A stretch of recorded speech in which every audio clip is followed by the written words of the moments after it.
My name is Brent Eviston, and I'll be your instructor for this course. Now, before we get into the lessons, I just wanted to take a few minutes to thank you for enrolling in this course and to introduce myself. I've been fortunate enough to spend most of my career in creative fields. I've worked in fine arts, design, architecture, illustration, and even animation. I've studied nearly every form of drawing, including classical drawing, figure drawing, anatomical drawing, botanical drawing, and even more contemporary forms of experimental drawing, and I've been fortunate enough to have my work shown internationally.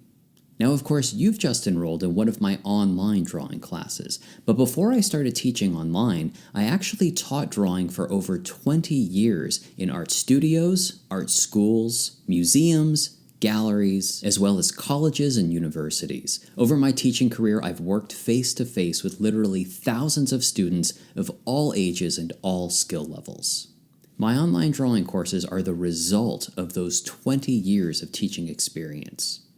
Now, my online courses in the Art and Science of Drawing series have tens of thousands of students enrolled in around 150 different countries. These highly rated drawing courses are so popular because they really work. Because I've worked with so many students face-to-face, I know what works, I know what connects with students. The projects, strategies, and ideas you'll find in these courses have been tested face-to-face in studios with thousands of students.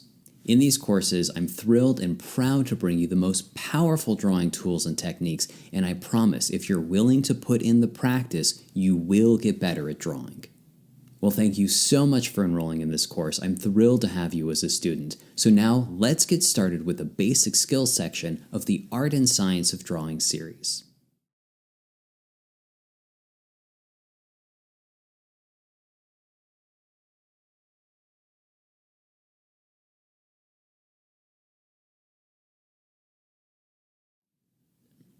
This basic skills course that you've just started is the first part of an entire series of drawing courses.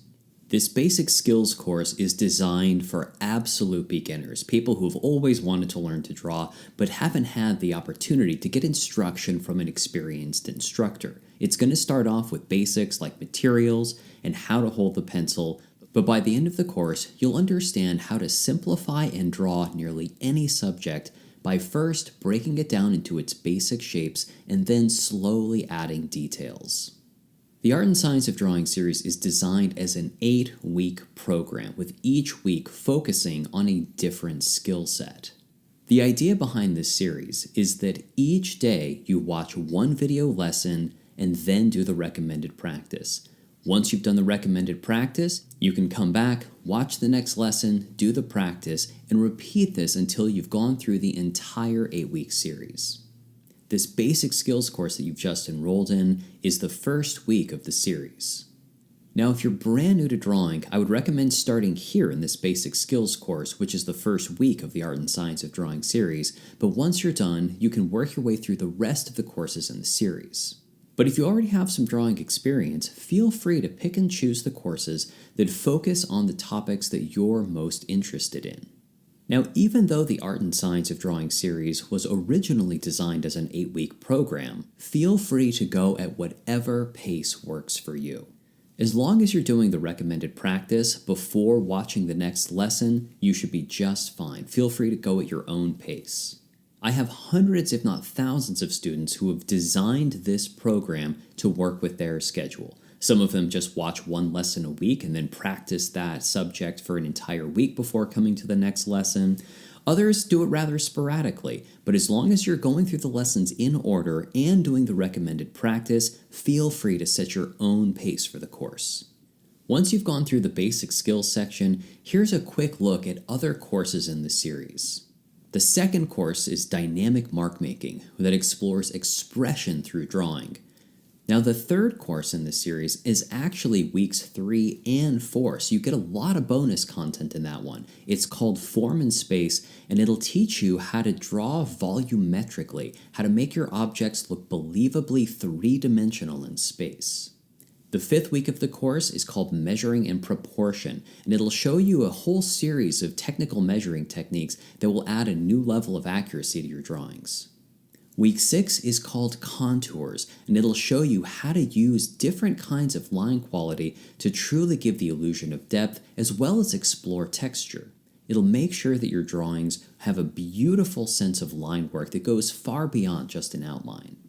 Week 7 is called Shading Fundamentals. It'll introduce you to all of the basic volumetric forms and how they operate in light. This is a critical course for anybody who's interested in shading more complex subjects. And finally, there's Shading Beyond the Basics.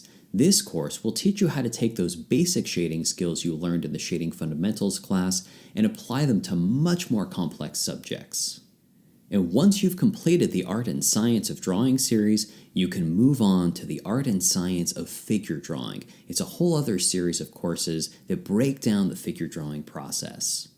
So now that you have a sense of how the Art and Science of Drawing series works, let's get into some basic materials.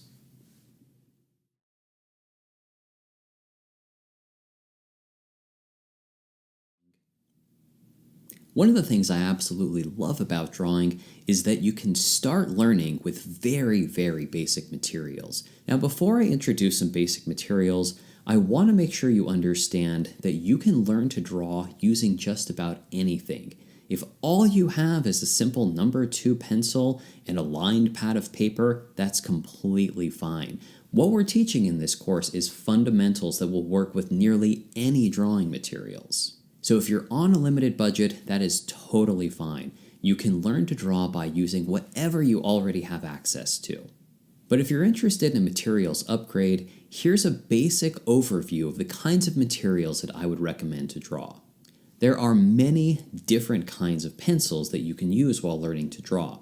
The most common and easily accessible are graphite pencils. Graphite pencils come in a variety of grades of hardnesses and softnesses. So here's how the basic graphite scale works. On most graphite pencils, you'll find a section, usually near the bottom of it, that gives you its level of hardness or softness. So you'll see something like 3B or 4H. So here's what those numbers and letters mean. First, let's talk about the B scale of graphite pencils. The higher the number next to the letter B means the softer that pencil is, and softer pencils are darker pencils. So the higher the number next to the letter B means the softer and therefore darker that pencil will be. Now on the H scale, it's actually the opposite. So the higher the number next to an H means the harder and therefore lighter that pencil will be. Therefore, a 4H will be a harder and lighter pencil than the 2H. So if you're looking for a really simple and inexpensive pencil to start off with, a yellow number 2 pencil is a great place to begin. And that number 2 essentially is a 2B pencil, so it's kind of in the middle range. Now when you first begin drawing, you want to pay attention to whether you're heavy-handed or light-handed. One of the first skills you're going to learn in the first lesson is how to draw lightly. Now, some students really struggle with this, and if that describes you, you're going to probably want to switch to a pencil on the H scale, something that's going to be harder to make a dark line with. Now, as the series progresses, your lines will need to get much darker. Other students really struggle with making dark lines, and if this describes you, you'll want to find a pencil that's higher in the B range, so it'll be easier for you to make dark lines. Now, many students like to mix and match their pencils. They'll use a pencil in the H range when they're at the beginning of the drawing and they want to make light lines, and switch to something in the B range later on when they want to do shading or add darker lines. Now, I actually really don't enjoy using graphite, so I draw with a completely different kind of material. What you'll see me using in this course is actually a colored pencil. You'll see me use black, blue, and red colored pencils. Now, the colored pencils that I use to draw are actually oil-based colored pencils. So brands like Lyra, Faber-Castell, and Derwent all make excellent oil-based pencils. So for a more specific list with links to where to buy these kinds of products, go to the Evolve Your Art website. And in the FAQ section, you'll find a complete list with links of the products that I recommend.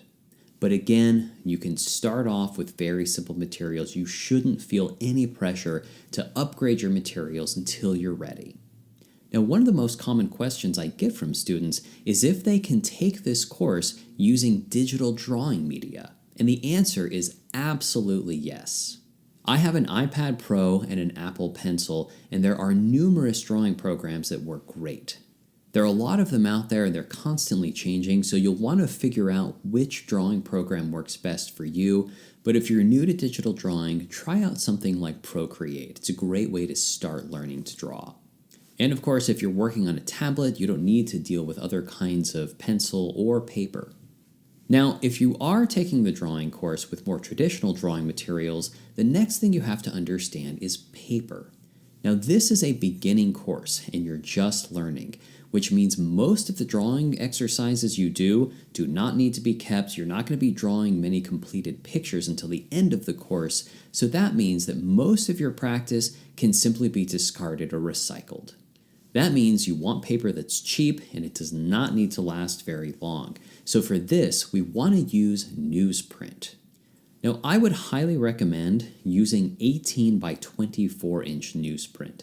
Now, a lot of beginners think this is a really big paper size, but it's actually one of the smaller paper sizes that I use. But one of the reasons you want your paper to be big is so you can fit a lot of practice on it, and what you're going to learn in the series is that you're going to be drawing a lot from your shoulder, not from your hand. So you want to make sure you have a lot of space to move your arm, to move from the shoulder, and to get used to those kinds of motions.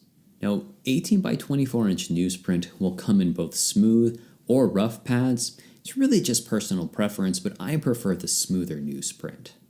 Now, one thing to note about newsprint is that it is not archival, which means it'll become yellow and brittle over time. So if you want to do a drawing that you want to keep, you do not want to use newsprint.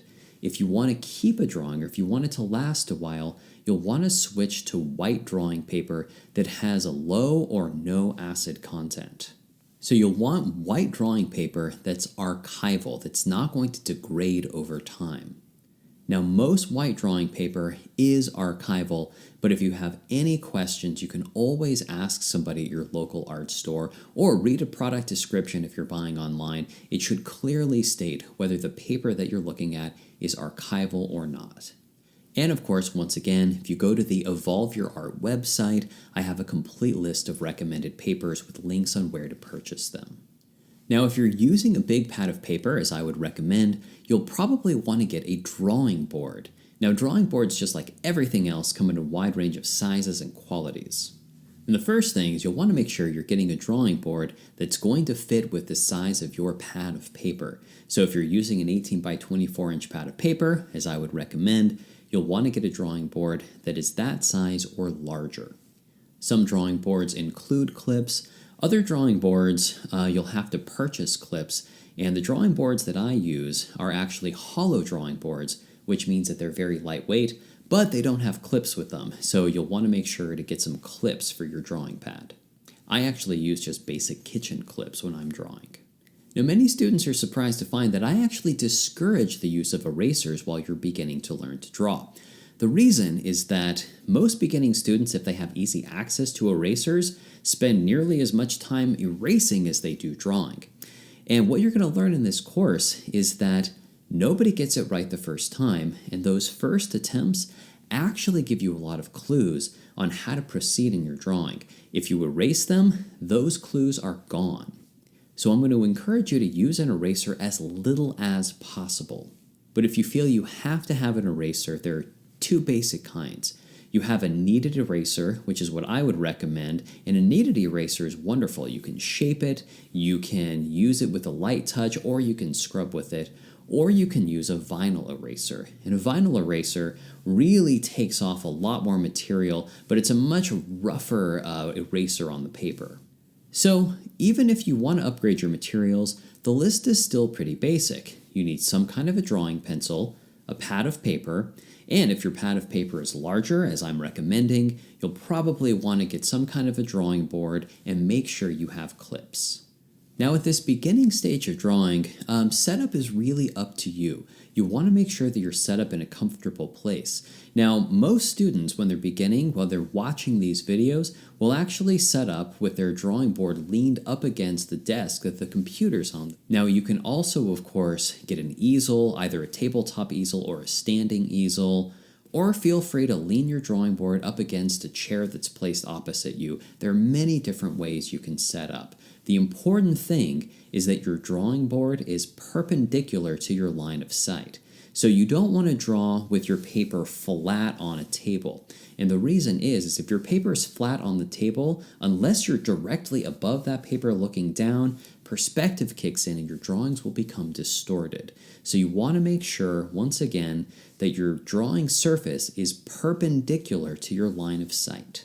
Or another way to say that is that you want to make sure that the top of your drawing board is the same distance to your eye as the bottom of the drawing board. You don't want the top of the drawing board to be further away from your eye than the bottom. Now, the final thing I want to address before we get to the first lesson is practice. Drawing is not a talent. Drawing is a teachable and learnable skill, but the only way you're going to improve is if you do the practice. If you just watch these videos without going through the practice, it's nothing more than an art history lesson. But I guarantee if you consistently and intentionally practice these techniques, you will improve. Now in this course, you're going to see me giving the minimum amount of practice, but you can always feel free to double or triple or even quadruple the amount of practice you're doing. In fact, I have many students going through this course that watch one lesson and then spend an entire week practicing the contents of that lesson before moving on. But again, I want you to feel free to design your own program around your schedule. So once you've completed this basic skills course, I hope you go on and take other courses in this series. Now, many students, how they actually use this program is once they get to the end of the series, they go right back to the beginning and start it over. So what you'll learn in this series are fundamentals, and you never want to stop practicing these no matter how advanced your drawing gets. So hopefully you have a sense of the Art and Science of Drawing series as a whole. You have a sense of the materials that you're going to use in this basic skills course, and hopefully you have a sense of how to use this course, whether you're going through it in 1 week and then proceeding with the rest of the series, or you're designing a schedule that fits your needs. Well, now let's head into the studio and get started with our first lesson.